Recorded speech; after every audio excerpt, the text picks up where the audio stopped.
Welcome back दोस्तों, आप लोग का अपने चैनल अपने क्लासरूम में। आज का जो हमारा टॉपिक है वो है इंटरनल रिकंस्ट्रक्शन। मैं ऐसा मान के चल रहा हूं कि आप लोग घर पे पढ़ रहे हो। अगर नहीं पढ़ रहे हो तो ऊपर साहब देख रहा है, चीज याद रखना, ठीक है। पाप लगेगा नहीं पढ़ोगे तो पाप में ना आपको रिजल्ट में दिखेगा फिर उसका आंसर, ठीक है। तो पढ़ लो घर बैठे बैठे, टाइम पास ना करो। एंड हाँ, हमारे पास रिकॉर्डेड लेक्चर्स अवेलेबल है बीकॉम बैफ 11 12 एमकॉम के लिए फुल कोर्स अवेलेबल है, स्पेशली अकाउंट्स। और एक इंपॉर्टेंट बात, स्पेशली आइडल सेक्शन के जितने भी FY, SY और TY और एमकॉम पार्ट 1 एमकॉम पार्ट 2 के जितने भी अकाउंट सब्जेक्ट के रिकॉर्डेड लेक्चर्स है वो सारी चीजें हमारे पास अवेलेबल है। पूरा कोर्स अवेलेबल है। अगर आपको कोर्स का इंफॉर्मेशन रिक्वायर्ड है, कोर्स ज्वाइन करना है, तो आप मुझसे डायरेक्टली कांटेक्ट कर सकते हो। नंबर आपके पास अवेलेबल है। मैं ये चीज इसलिए बोल रहा हूं कि इस चैनल पे हमारे बहुत सारे ट्रस्टेड, जो हम पे ट्रस्ट करने वाले बहुत सारे आइडल के बच्चे हैं, तो उनके लिए हमने फैसिलिटी लाया है, पूरा कोर्स अवेलेबल करा दिया है अकाउंट सब्जेक्ट के लिए। तो अगर किसी को भी कोर्स का इंफॉर्मेशन रिक्वायर्ड हो तो आप मुझसे कांटेक्ट कर सकते हो। इंटरनल रिकंस्ट्रक्शन को समझने से पहले मैं कुछ दिनों या कुछ सालों पहले जाऊंगा, मतलब पिछले साल चलते हैं। पिछले साल आपको SY बीकॉम में एक टॉपिक था अमालगमेशन और कन्वर्जन करके कुछ टॉपिक्स थे आपके। तो जरा याद करो उसमें क्या था। मैं वो क्यों याद दिला रहा, क्योंकि वो यहाँ पे कुछ एक तरह का लिंक अप कराऊंगा तो याद कुछ आएगा, कुछ कॉन्सेप्ट क्लियर होगा। इंटरनल रिकंस्ट्रक्शन को समझने से पहले समझो कि रिकंस्ट्रक्शन होता क्या है, रिकंस्ट्रक्ट होता क्या है। आपने सुना रहेगा रिकंस्ट्रक्शन का काम चालू है, अरे ये चालू है, रिनोवेशन का काम चालू है। ये अगर मैं नॉर्मल लाइफ की बात करूं, इसका मीनिंग क्या होता है? कुछ तो चेंजेस करना, बराबर, कुछ तो चेंजेस करना, कुछ तो अलग करना, कुछ तो हम लोग चेंज कर रहे हैं। तो रिकंस्ट्रक्शन में दो टाइप के रिकंस्ट्रक्शन है। एक टाइप है आपका एक्सटर्नल रिकंस्ट्रक्शन। एक्सटर्नल रिकंस्ट्रक्शन मतलब अंदर की जो चीजें हैं। अब मैं यहां पे लिंक करूंगा कंपनी से, कंपनी के अंदर के जितने भी चीजें हैं, जितने भी अकाउंट्स है, जितने भी लोग हैं, सब कुछ सेम है, सिर्फ आउटडोर मतलब बाहर के कुछ चीजें चेंज किया गया। जैसे कि मैं कहूंगा अमालगमेशन। अमालगमेशन एक तरह का हम कह सकते हैं, ठीक है, मतलब कन्वर्ट करना, ऐसा कुछ, मतलब नाम चेंज करना। फॉर एग्जांपल मैं जैसे एक एग्जांपल दे रहा हूं, जस्ट एग्जांपल दे रहा हूं। जब हम लोग अमालगमेशन करेंगे आपके नेक्स्ट सेमेस्टर में है, तब मैं एक्सटर्नल रिकंस्ट्रक्शन का बहुत कुछ बताऊंगी। एक्सटर्नल रिकंस्ट्रक्शन बहुत बड़ा कॉन्सेप्ट है। तो फिलहाल खाली इतना समझो, अगर मैं एक्सटर्नल रिकंस्ट्रक्शन की बात करूं तो वो अलग है और इंटरनल रिकंस्ट्रक्शन अलग है। एक्सटर्नल मतलब अकाउंट्स और कंपनी के बाहर की चीजें चेंज करना। सेकेंड कॉन्सेप्ट वो है आपका, वो है इंटरनल रिकंस्ट्रक्शन। रिकंस्ट्रक्शन दो टाइप के हो गए, एक हो गया एक्सटर्नल रिकंस्ट्रक्शन, एक हो गया इंटरनल रिकंस्ट्रक्शन। अगर बिजनेस के अंदर, ठीक है, बिजनेस के अंदर ही अगर हम लोग कुछ चेंजेस कर रहे हैं तो उसको बोलेंगे इंटरनल रिकंस्ट्रक्शन। अगर बिजनेस के बाहर हम लोग कुछ चेंजेस कर रहे हैं, मतलब बिजनेस से लिंक अप कुछ चेंज कर रहे हैं बाहर का, उसको बोलेंगे एक्सटर्नल रिकंस्ट्रक्शन। अगर मैं एग्जांपल कहूं इंटरनल रिकंस्ट्रक्शन का, तो देखो पहले भी नाम आर्यभट्ट एकेडमी था, अभी भी नाम आर्यभट्ट एकेडमी अगर है, सिर्फ अंदर का मैनेजमेंट या अंदर के कुछ स्टाफ, अंदर के कुछ कैपिटल, वो चीजें चेंज हो रहा है, तो उसको बोलेंगे इंटरनल रिकंस्ट्रक्शन। मैंने यहाँ पे प्राइवेट लिमिटेड कंपनी ऐसा कुछ वर्ड यूज नहीं किया, जस्ट मैं एग्जांपल समझाने की कोशिश कर रहा हूं। नाम सेम, काम चेंज। समझा क्या बोला?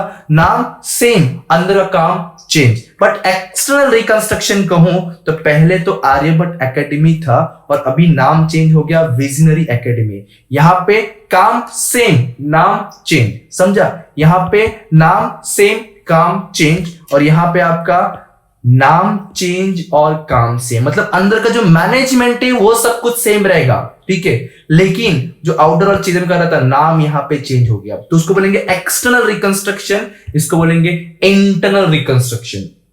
जस्ट मैंने एग्जांपल दिया, एक्सटर्नल इंटरनल का एग्जांपल क्या होता है। आज हम लोग काफी सारी चीज थ्योरी भी कवर करेंगे, जिसमें से काफी सारा ऑब्जेक्टिव पूछने के बहुत ज्यादा चांसेस होते हैं। समझ रहे हो? तो ना, अगर ऑब्जेक्टिव कवर करना है आपको, तो हर चैप्टर का बेसिक कॉन्सेप्ट और कम से कम बेसिक के 2 से 4 क्वेश्चन के आंसर्स आपके दिमाग में बैठे हुए होने चाहिए, ठीक है। चल, तो रिकंस्ट्रक्शन पहले समझ लिया कि चेंजेस करना, चेंजेस दो तरह के हो सकते हैं, एक होता है एक्सटर्नल, एक हो सकता है इंटरनल, दोनों का एग्जांपल भी देख लिया। अब हम लोग एक्चुअली देखते हैं कि इंटरनल रिकंस्ट्रक्शन होता क्या है, इसका मीनिंग क्या है और ये क्यों किया जाता है। अब हम लोग डायरेक्टली अपने टॉपिक पे आ रहे हैं, इंटरनल रिकंस्ट्रक्शन। जरा सोचो ना, सोचो, अपने मेंदू पे थोड़ा जोर डालो और मुझे बताओ कि कोई कंपनी, कोई बिजनेस इंटरनल रिकंस्ट्रक्शन क्यों करेगा। सर जाने दो ना, आप बता दो। देखो, when a company has been making losses for a number of years, the financial position does not present a true and fair view of the state of the affair या statement of the affair of the company।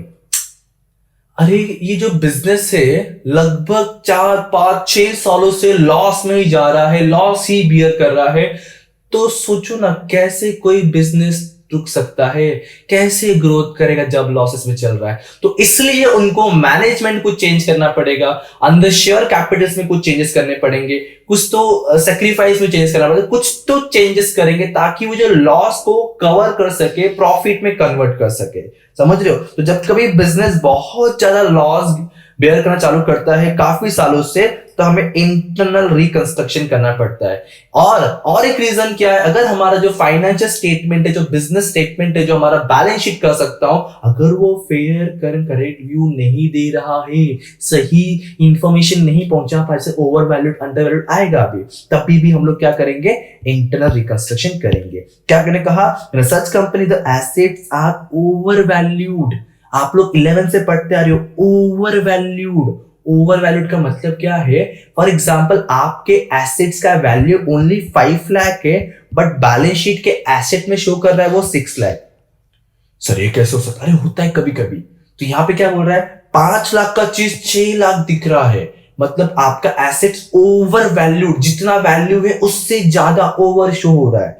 तो ये तो गलत बात है ना यार, तो गलती करोगे तो भुगतना पड़ेगा। इसलिए इसको सही करने के लिए ओवर वैल्यूड हो सकता है या अंडर वैल्यूड हो सकता है, कम दिख सकता है, तो इन सबको करेक्ट करने के लिए, सही करने के लिए हमें क्या करना पड़ेगा, इंटरनल रिकंस्ट्रक्शन। और क्या बोला, ये चीजें याद रखो, ये सब चीजें ऑब्जेक्टिव पूछेगा आपको जो मैं बता रहा हूं आगे। The asset side of the balance sheet consist of fictitious assets. ये एसेट्स तो पता है, बट ये फिक्टिशियस एसेट्स क्या होता है, या यूजलेस इनटेंजिबल एसेट्स।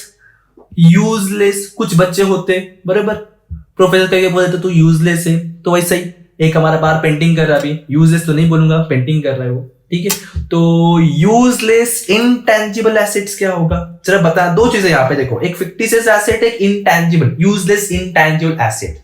समझाता हूं, देखो बैलेंस शीट के एसेट्स में आपको गुडविल दिख रहा है 20,000। अरे बाबा, जब बिजनेस 4 5 साल से लॉस में जा रहा है तो किसी बिजनेस का गुडविल कैसे क्रिएट हो सकता है? आपके भीख मांगने की नौबत आ गई है, ठीक है, मंदिर के बाहर खड़े होने की नौबत आ गई है, और आप अगर फिर भी सूट और मर्सिडीज में घूमने की बात कर रहे हो, घूमने की बात मतलब घूम रहे हो, ऐसा पॉसिबल हो सकता है क्या? सिंपल सा नहीं हो सकता। वो अलग बात है, अल्लाह ऑफिल चीजें छोड़ो, ठीक है, बट यहां पे सिंपल सा कॉन्सेप्ट क्या बोलना चाह रहा हूं, जब बिजनेस लॉस में है, जब बिजनेस लॉस में सफर कर रहा है, तो उसका गुडविल कैसे क्रिएट हो सकता है? समझ रहे हो? तो उन चीजों को करेक्ट दिखाने के लिए, करेक्ट करने के लिए उसको बोलते हैं यूजलेस इंटेंजिबल, ठीक है, जो गुडविल है नहीं बट फिर भी शो कर रहा है, तो उसको रिटर्न ऑफ करना पड़ेगा, राइट ऑफ करना पड़ेगा, तो वो चीज होता है यूजलेस इंटेंजिबल एसेट्स, ठीक है। ऐसे कुछ चीजें हो सकता है, फिर profit and loss balance, debit balance, credit balance, जो भी चीजें हैं। और कैसे करेंगे इंटरनल रिकंस्ट्रक्शन हम लोग? चलो ठीक है, बोल दिया सर आपने, ये इसलिए करेंगे, उसलिए करेंगे, बट कैसे करेंगे इंटरनल रिकंस्ट्रक्शन? देखो, reconstruction is a process by which affairs of a company are recognized by revaluation of assets। ये वर्ड याद आ रहा है, revaluation। दो चीजें होता है, एक होता है revaluation, एक होता है realization। आपने 12 में पढ़ा रहेगा, आपके प्रोफेसर जरूर पढ़ा रहेगा, revaluation and realization। revaluation का मतलब क्या होता है, अभी जो उस एसेट का एक्चुअल वैल्यू है वो फाइंड आउट करना, वो पता करना, एसेट्स का रीवैल्यूएट करना। रियलाइजेशन का मतलब क्या होता है, एसेट्स का फाइनल सेल अमाउंट कितना है। सोल्ड करने पे, सेटलमेंट करने पे मुझे उसका अमाउंट कितना मिलेगा, उसको बोलते हैं रियलाइजेशन। बट हमें यहाँ पे वर्ड क्या देखना है, रीवैल्यूएशन। मतलब एसेट का पहले अमाउंट कुछ भी रहा हो दो, बैलेंस शीट में कुछ भी हो दो, एक्चुअली एट द टाइम अभी की जिंदगी में उसका वैल्यू कितना होगा, उसको बोलेंगे रीवैल्यूएशन ऑफ एसेट्स। ठीक है। फिर रीअसेसमेंट ऑफ लायबिलिटी, वही रीअसेस करना पड़ेगा लायबिलिटीज का, पहले कितना लायबिलिटी था अभी कितना एक्चुअल है।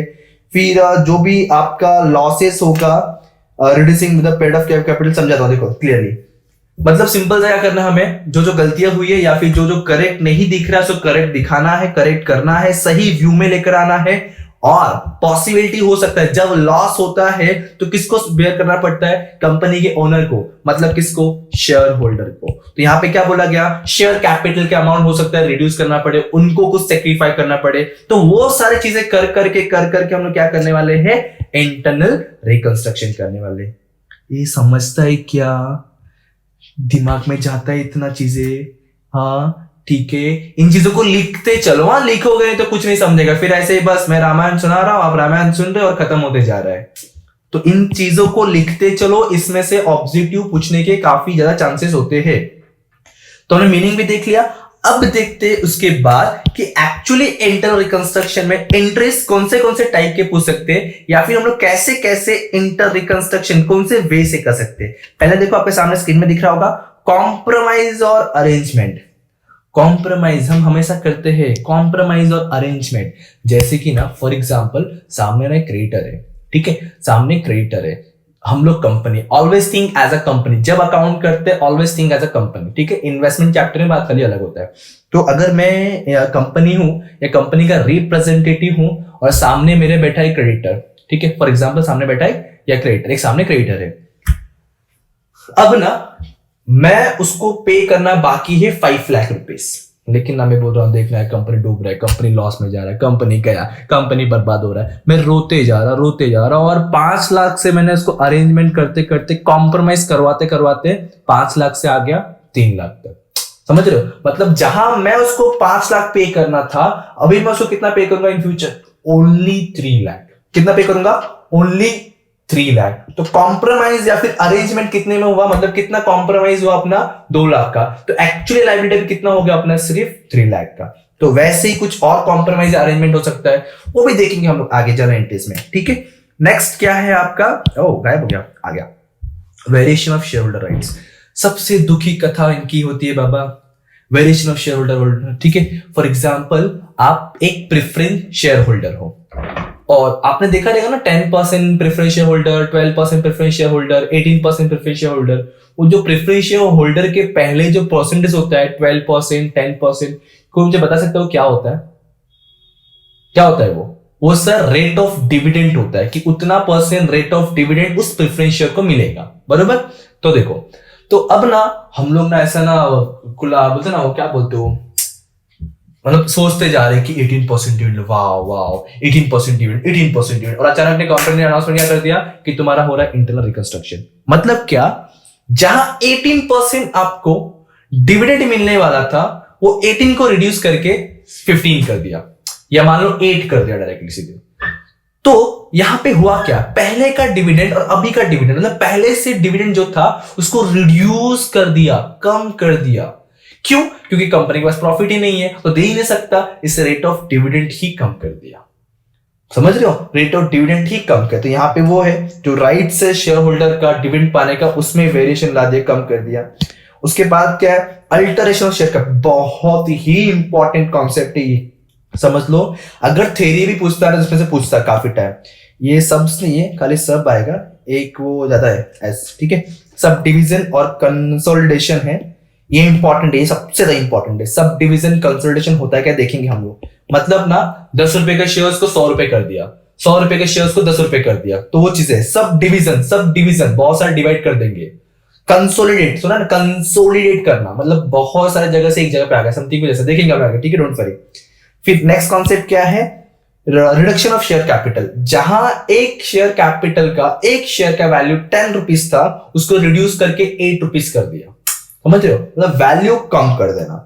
एंड लास्ट में सरेंडर ऑफ शेयर्स। अगर कंपनी आपको अलाउड करता है, कंपनी का अगर आपका AOA articles of association, MOA memorandum of association अगर प्रोवाइड करता है, तो अगर सामने वाला शेयर होल्डर चाहे तो अपना पूरा शेयर्स का अमाउंट को सरेंडर कर सकता है। तो जैसे वो सरेंडर करेगा, फंड आएगा कंपनी के पास, वो फंड से वो अपना मतलब लॉसेस को थोड़ा सा कवर कर सकता है। तो ये कुछ चीजें हैं, इन सभी के जर्नल एंट्रीज हम आगे देखेंगे।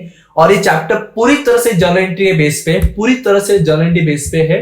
एक या दो आपको लेजर बनाना पड़ेगा, देखेंगे वो भी क्या, देखो बताता हूं मैं। इसके बाद जो कॉन्सेप्ट है आपका वो है कैपिटल रिडक्शन अकाउंट। जब मैं कहता ना एक लेजर बनाया जा सकता है, ये कुछ है वो। जैसे आप लोगों को पता नहीं है कि नहीं, अभी फॉरेन एक्सचेंज फ्लक्चुएशन के अंदर ना एफईएफ अकाउंट एक बनता है, वैसे ही कुछ कैपिटल रिडक्शन अकाउंट है। ठीक है, चलो ठीक है, देखते हैं क्या है। तो कैपिटल रिडक्शन अकाउंट ये क्या होता है, देखो कंपनी जब किसी एसेट्स या लायबिलिटी को रीवैल्यूएट करेगा, ध्यान समझना क्या बोल रहा हूं मैं। कंपनी बिजनेस जब किसी एसेट्स और लायबिलिटी को रीवैल्यूएट करेगा, अगर उसमें कुछ प्रॉफिट आया तो एज पर नॉमिनल रूल उस प्रॉफिट को, प्रॉफिट अगर हुआ तो कैपिटल रिडक्शन अकाउंट को क्रेडिट करेंगे। अगर उस रिवैल्यूएशन के टाइम पे अगर कंपनी बिजनेस को लॉस हुआ तो कैपिटल रिडक्शन अकाउंट को डेबिट करेंगे। क्या बोला स्टार्टिंग में, क्या ना मैंने, प्रॉफिट अगर कुछ गलत करो तो रिकरेक्शन कर देना, ठीक है। अगर रॉन्ग कहा तो रिकरेक्शन कर लो प्लीज। मैंने क्या बोला, प्रॉफिट होगा तो कैपिटल रिडक्शन क्रेडिट होगा, लॉस होगा तो कैपिटल रिडक्शन डेबिट होगा। As per golden rule, nominal rule, debit all expenses and losses, credit all income and gain. तो कैपिटल रिडक्शन अकाउंट अपना नॉमिनल रूल फॉलो करता है। ठीक है, देखो क्या लिखा पे, an account called capital reduction also called internal reconstruction account. इसको कैपिटल रिडक्शन अकाउंट को हम लोग इंटरनल रिकंस्ट्रक्शन अकाउंट भी करते हैं। ये एक स्पेसिफिक पर्पस के लिए ओपन किया जाता है, इंटरनल रिकंस्ट्रक्शन करने के लिए। जैसे ही इंटरनल रिकंस्ट्रक्शन का काम खत्म होता है, प्रैक्टिकल लाइफ में इसको भी क्लोज कर दिया जाता है। ठीक है, इसमें क्या क्या रिकॉर्ड होता है, मैंने कहा था सेक्रीफाइस होता है शेयर होल्डर का, डिवेंचर होल्डर, क्रेडिटर का, जो भी चीज है। अकाउंट कैसे बनेगा आपको पता है, लेजर अकाउंट होता है, डेबिट क्रेडिट, पर्टिकुलर अमाउंट होगा, debit side credit side. Debit में मैंने कहा कि एक्सपेंसेस लॉसेस, क्रेडिट साइड में इनकम एंड प्रॉफिट जो भी रहा, गेन वगैरह रहेगा। ठीक है, ये थे कुछ बेसिक कॉन्सेप्ट। इसके बाद हम देखेंगे जर्नल एंट्री, बट तब तक थोड़ा सा ब्रेक लेके नाश्ता करके लो बाबा, तो फिर आप लोग भूल जाते हो। चलो, बहुत नाश्ता कर लिया, बहुत ब्रेक ले लिया, आगे पढ़ते हैं। अभी अब तक हमने थ्योरी कवर कर लिया, अब देखते हैं कि इस महाशय चैप्टर में जर्नल एंट्री कैसे हो सकते हैं, क्या आएंगे। देखो लॉजिकली सोचोगे ना तो जर्नल एंट्री को बहुत इजी पड़े। और हाँ, ये चैप्टर मैंने जैसे कहा कि पूरा जर्नल एंट्री बेस पे ही है, तो थोड़ा सा प्यार करो जर्नल एंट्री से, वरना नफरत हो जाएगा मार्क्स से। ठीक है, चलो देखते हैं क्या है। First thing, alteration of share capital. मैंने क्या कहा था कि शेयर कैपिटल में कुछ चेंजेस करना होता है। ठीक है, देखो first entry, increase in share capital या फिर issue of share capital. Normally सोचो, जब हम मार्केट में शेयर इश्यू करेंगे, think as a company, think as a business. जब हम लोग मार्केट में शेयर इश्यू करेंगे तो हमारे पास पैसा कमसीन होगा, हमारे पास से शेयर्स गोज आउट होगा, शेयर्स लायबिलिटीज क्रिएट होगा। मतलब कैश कमसीन हो रहा है, इसने बैंक अकाउंट को डेबिट किया एंड शेयर कैपिटल क्रेडिट किया। देखो ये इतना एक्सप्लेन करने की जरूरत नहीं है कि अभी आप लोग TYBCOM में हो, तो 3 साल से आप लोग यही पढ़ रहे हो। ओके, चलो सेकेंड एंट्री हमारा आएगा जो है फॉर कंसोलिडेशन ऑफ शेयर्स। मैंने कहा था ना कि वो कंसोलिडेशन ऑफ सब डिविजन बहुत ज्यादा इंपॉर्टेंट है। तो देखो इसमें करना क्या है, पहला एग्जांपल देखो, समझेगा, क्लियर समझेगा आपको। कंसोलिडेट मतलब बहुत छोटे छोटे चीजों को जमा करके एक कर देना, समथिंग कुछ ऐसा। देखो एग्जांपल देखो, 1000 शेयर्स था पहले और एक शेयर का प्राइस कितना था, 10 ईच था। 1000 शेयर्स था पहले और एक शेयर का प्राइस 10 था। जरा इन दोनों का मल्टीप्लाई करके मुझे बताओ कितना आएगा। सर 10,000 सिंपल सा, बराबर ना। 1000 मल्टीप्लाई अगर आप 10 करोगे तो टोटल कितना मिलेगा आपको इसका, 10,000। ओके, अब कंसोलिडेशन का मतलब क्या हुआ, जो नंबर ऑफ शेयर्स था ना उसको कम कर दो, नंबर ऑफ शेयर्स को कम कर दो और रेट को इंक्रीज कर दो। समझे कॉन्सेप्ट, जो नंबर्स है उस नंबर्स को कम करो और रेट इंक्रीज करो, बट जो टोटल अमाउंट 10,000 था ना वो एज इट इज रहेगा। जो टोटल अमाउंट है वो एज इट इज रहेगा। इंटरनल पार्ट खाली चेंज कर रहे हैं, मतलब नंबर्स और रेट। जो 1000 शेयर्स था उसको 100 शेयर्स में कन्वर्ट किया, जो 10 रुपीज का शेयर्स था उसको 100 रुपीज कर दिया। अब इसका मल्टीप्लीकेशन करो या इसका मल्टीप्लीकेशन करो, दोनों का भी आपको 10,000 ही आने वाला है। इसको बोलते हैं कंसोलिडेशन ऑफ शेयर्स। पहले 1000 शेयर्स 10 ईच के हिसाब से था, उसको कैंसिल किया, ओल्ड वाला शेयर कैंसिल किया और नया वाला जो 1000 शेयर्स है उसको 100 शेयर्स में कन्वर्ट किया, जो 10 रुपीज था उसको 100 रुपीज ईच में कन्वर्ट किया और दे दिया। तो देखो ये एंट्री कैसे बना, equity share capital account debit to equity share capital account. जो डेबिट में इक्विटी शेयर कैपिटल पहले वाला ओल्ड वाला बिफोर कंसोलिडेशन वाला, और ये जो है नया वाला इक्विटी शेयर आफ्टर कंसोलिडेशन वाला शेयर। समझ रहे हो? अच्छा इसको डेबिट क्यों किया? आपकी मर्जी नहीं, मेरी मर्जी नहीं, ये रूल की मर्जी। मतलब सर कैसे? देखो लायबिलिटीज, जितने भी लायबिलिटीज होते हैं कौन सा बैलेंस होता है? Credit balance.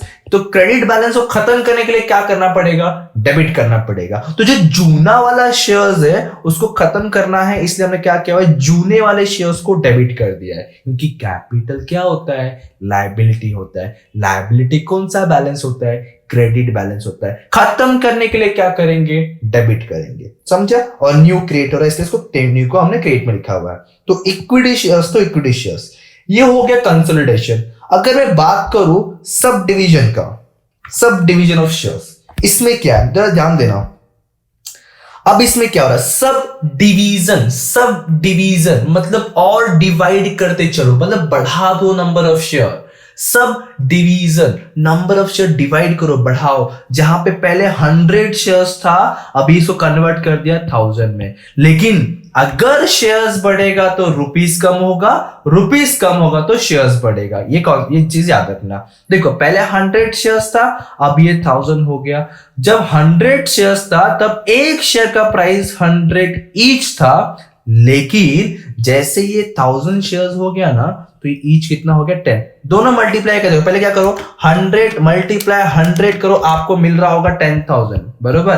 अब क्या करो, 1000 मल्टीप्लाई 10 करो तो भी आपको मिलेगा 10,000। मतलब जो टोटल आउटपुट अमाउंट है वो 10,000 सेम है, सिर्फ अंदर की चीजें चेंज हुआ। समझा? सिर्फ नंबर ऑफ शेयर। ये देखो कंसोलिडेशन और सब डिविजन में फर्क क्या है? उल्टा अपोजिट है। सब कंसोलिडेशन में क्या हो रहा था? शेयर्स कम कर रहे थे और सब डिवीजन में शेयर्स बढ़ा रहे। Increase, entry same, entry same. ये देखो equity share to equity share, equity share to equity share. जूने वाले को डेबिट में लिखने का, नए वाले को क्रेडिट में लिखने का। रीजन मैंने बता दिया सब कंसोलिडेशन के साथ में। ठीक है, अब देखते हैं नेक्स्ट एंट्री क्या। अपना कन्वर्ट इनटू स्टॉक था ना, स्टॉक में कन्वर्ट वाला पार्ट बहुत रेयर होता है, बट देख लो एक बार। कन्वर्ट शेयर्स इनटू स्टॉक, मतलब शेयर्स को हमने स्टॉक में कन्वर्ट कर दिया, मतलब शेयर्स को खत्म कर दिया, शेयर्स की जगह पे स्टॉक दे दिया। तो शेयर्स खत्म मतलब डेबिट में आ गया, स्टॉक दे। इसका अपोजिट एक और आएगा कि स्टॉक को हमने शेयर्स में कन्वर्ट किया। पहले क्या था? शेयर्स स्टॉक में कन्वर्ट हो रहा था, अब स्टॉक शेयर्स में। ठीक है, ये कुछ नॉर्मल एंट्रीज है। देन आपका एंट्री है वेरिएशन ऑफ शेयर कैपिटल। देखते हैं इसमें क्या हो सकता है। मैंने कहा जो परसेंटेज चेंज होता है, मैंने एग्जांपल दिया था, याद है? वो आप खुशी मना रहे हो, मस्त एकदम डिविडेंड मिलेगा बट बाद में चेंज हो जाता है, कुछ वो वाला। देखो reduction in the rate of dividend of preference shares. पहले आपको मिलता था 12% डिविडेंड, बट इंटरनल रिकंस्ट्रक्शन के बाद कितना मिलने वाला है? 10%। तो पहले वाला जो ओल्ड वाला है उसको खत्म करना है तो क्या करना पड़ेगा? डेबिट। तो पहले वाला शेयर कैपिटल टू नया वाला capital, old preference share capital account debit to new preference share capital. Old and new word आपको लिखना नहीं है, जस्ट समझाने के लिए मैंने यहां ब्रैकेट में ओल्ड न्यू लिखा हुआ है। ठीक है, देखो पहले वाला 12% था, अभी 10% हो गया। यहां पे एक चीज याद रखना, बच्चे गड़बड़ करते इस परसेंटेज को लेकर के। ये परसेंटेज सिर्फ चेंज हो रहा है, इनका फेस वैल्यू वगैरह इस एडजस्टमेंट के अंदर चेंज करने के लिए कहीं नहीं बोला, जस्ट परसेंटेज चेंज हो रहा है। यहां पे जो अमाउंट होगा आपका वो सेम एज इट इज रहेगा। ठीक है, इसके चेंजेस के बारे में हम आगे देखेंगे। Okay, reduction in the rate of dividend of preferential देखा हमने। अब change from cumulative to non cumulative. किसी को पता है टाइप्स ऑफ प्रेफरेंस शेयर्स कितने टाइप के होते हैं? तो उसी में से ये दो टाइप है, क्यूमुलेटिव प्रेफरेंस शेयर और non cumulative preference share. Cumulative preference share होता क्या है? फॉर एग्जांपल ये साल कंपनी को प्रॉफिट नहीं हुआ और अगले साल कंपनी का प्रॉफिट हुआ तो कंपनी क्या करेगा, अगले साल जो है ये साल का डिविडेंड और अगले साल का डिविडेंड दोनों को साथ में क्यूमुलेट करके पे करेगा आपको अगले साल।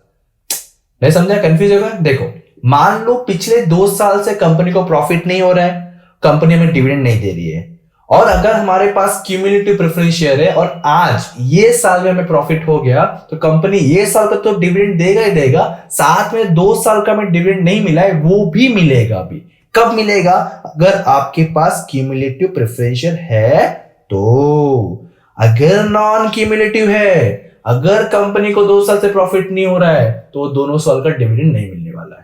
तो अभी ये लोग क्या बोल रहे हैं, जो जिसके पास क्यूमुलेटिव प्रेफरेंस शेयर्स था ना उसको कैंसिल कर दे क्यूमुलेटिव को, उस क्यूमुलेटिव शेयर्स को नॉन क्यूमुलेटिव में कन्वर्ट कर दिया, मतलब सिंपल सा डिविडेंड दे ही नहीं रहे। देखो परसेंटेज सेम, खाली जो क्यूमुलेटिव प्रेफरेंस शेयर्स तो ये यहाँ तक हो गया हमारे कुछ एंट्रीज। अगर आपको इसके बाद के जो एंट्रीज चाहिए या फिर और भी प्रैक्टिस क्वेश्चन रिक्वायर्ड है, क्योंकि हम जितने आपको दे रहे वीडियोस इसके बेस पे आप आराम से कोई भी क्वेश्चन सॉल्व कर सकते हो। बट अगर प्रैक्टिस का रिक्वायरमेंट है या पूरा कोर्स ज्वाइन करना हो तो आप मुझसे डायरेक्टली कांटेक्ट कर सकते हो। अब मिलेंगे नेक्स्ट वीडियो नेक्स्ट लेक्चर, तब तक के लिए thank you so much, bye bye, जय हिंद दोस्तों।